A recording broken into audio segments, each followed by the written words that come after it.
साथियों, आप लोगों तक भी ऐसे वीडियो, ऐसे अखबारों की कटिंग या social media, WhatsApp, university, Facebook के द्वारा ये खबरें पूछ रही होंगी कि जो 60% महंगाई भत्ता है यानी कि जो डीए है वो 8वें वेतन आयोग लागू होने से पहले बेसिक में मर्ज हो जाएगा। और कई चैनल, जो यूट्यूब चैनल हैं, वो दावा कर रहे हैं कि जो 60% डीए है वो जो पेंशनर हैं 60 लाख के करीब, वो सिर्फ उनकी बेसिक पेंशन में मर्ज हो जाएगा और उनकी मौज हो जाएगी, बल्ले बल्ले हो जाएगी, जैकपॉट लग जाएगा और इसके बाद 8वां वेतन आयोग भी उनको मिलेगा। अब ये जो खबरें आ रही हैं ये कोई छोटे मोटे पैमाने पे नहीं है, बड़े पैमाने पे। अब जो भी ये दावे कर रहे हैं आप उनको जाके देखोगे तो करोड़ों लोग उनको देख रहे हैं। इसके साथ में आप के स्क्रीन पे भी चल रही है बहुत सारी, ये आप इन टाइटलों को सर्च कर सकते हो, अखबारों की कटिंग आ रही है। साथियों, अब आते हैं मेन बात पे कि 100% सच्चाई क्या है। देखो साथियों, जो आज इस समय करोड़ों कर्मचारियों को, पेंशनरों को जो सोशल मीडिया के द्वारा बेवकूफ बनाने का काम किया जा रहा है, ये सिर्फ सब कुछ चुनाव के लिए हो रहा है। आपको पता है कि बंगाल में अभी तक 6 पे मिल रहा है कर्मचारियों को और वहां घोषणा की जाती है 7वां वेतन आयोग की। चलो अच्छी बात है, उनको 7वां वेतन आयोग मिलना चाहिए, पर मिलेगा कब ये सबको मालूम है। जब अगला चुनाव आएगा उससे 1 या 1.5 साल पहले फिर उनको 8वां वेतन आयोग के लिए इंतजार करना पड़ेगा, फिर कोई और पार्टी आएगी। मतलब जो आम जनता है, किसान है, मजदूर है, कर्मचारी हैं, इनकी तो इन राजनीतिक पार्टियों ने फुटबॉल बना दी। अब 5 साल के बाद में चुनाव होता है तो कभी वो पार्टी लात मार देती है फुटबॉल को, कभी वो पार्टी मार देती है। तो हम एक तरह से फुटबॉल है। साथियों, 8वां वेतन आयोग 4 नवंबर 2025 को नोटिफिकेशन हुआ।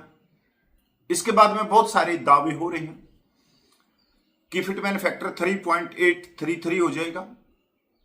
दूसरा दावा आया जो डिफेंस एम्प्लॉय एसोसिएशन के द्वारा कि फिटमैन फैक्टर 4 रखा जाए।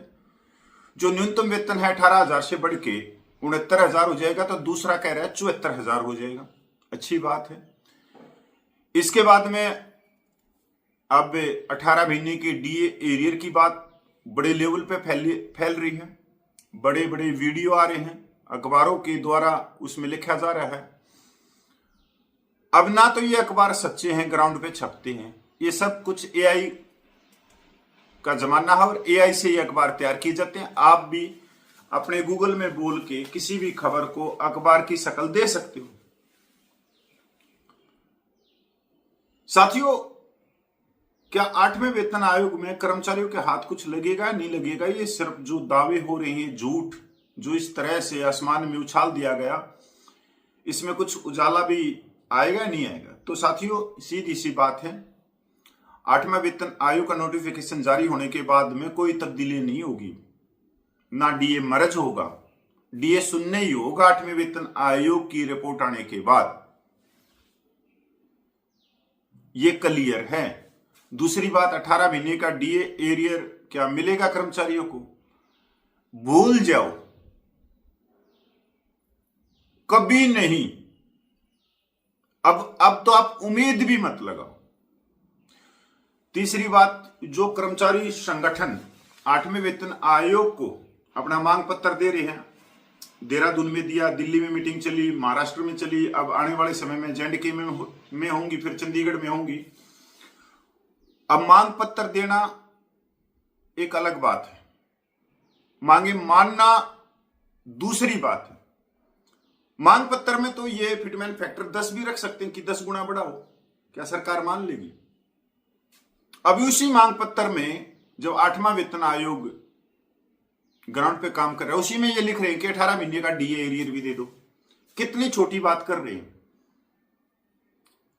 जबकि इनको अपने वेतन भत्तों, अपनी पेंशन पे ध्यान देना चाहिए। अब ये भी घुमाया जा रहा है, क्योंकि जो संगठन है बड़े बड़े, वो संगठन आज के दिन कर्मचारियों के हितों में काम नहीं कर रहे।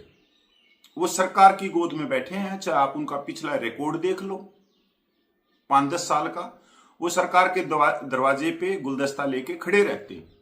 तो उन्होंने कर्मचारियों को उलझाने के लिए मांग पत्र दे रहे हैं, उसमें उल्टी सुल्टी बातें लिख रहे हैं जिनका कोई मान्य नहीं है। ना ही 8वां वेतन आयोग उन पर विचार करेगा, क्योंकि वो ठोस चीज है ही नहीं। 18 महीने का डीए एरियर की सिफारिश 8वां वेतन आयोग कैसे कर सकता है? वो तो वित्त मंत्रालय करेगा, वो तो 7 पे कमीशन के अकॉर्डिंग है। जब 8वां वेतन आयोग आ ही गया तो 7 पे कमीशन का क्या रह गया? उसी तरह से जो फिटमेन फैक्टर दिखाए जा रहे हैं, वो फिटमेन फैक्टर अच्छी बात है कि मांगे रखनी, चलो कुछ सरकार नीचे सरकेगी, कुछ कर्मचारी, कुछ बीच का रास्ता निकल जाए। पर अभी के हालात में अगर आप जैसे टीवी के ऊपर पिक्चर चलती है, अगर वो 100% सच्चाई सुनना चाहती हो तो 1.90 से ऊपर फिटमेन फैक्टर नहीं जाएगा।